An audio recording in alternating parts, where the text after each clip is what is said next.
Retiramos la tapa trasera.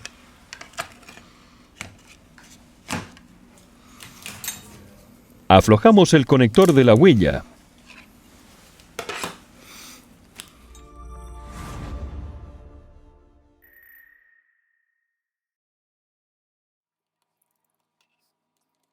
Aflojamos los tornillos de la carcasa intermedia.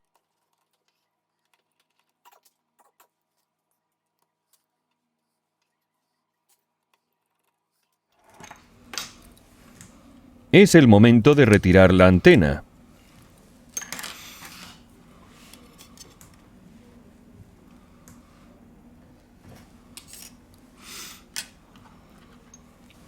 Antes de todo, retiramos el conector de la batería para seguir con el proceso de desmontaje.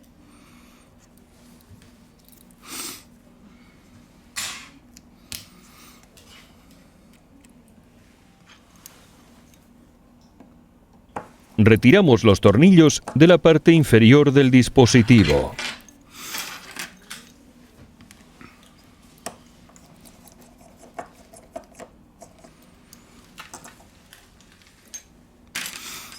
Levantamos el módulo de carga.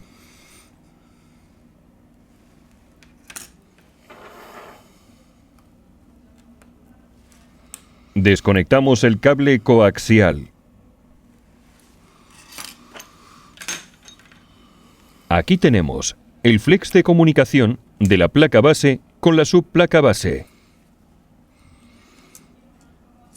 Levantamos el módulo de carga.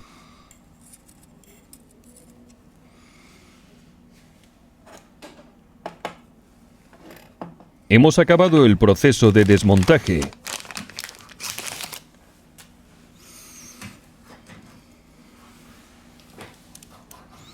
Volvemos con el proceso de montaje.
Hemos acabado el proceso de montaje.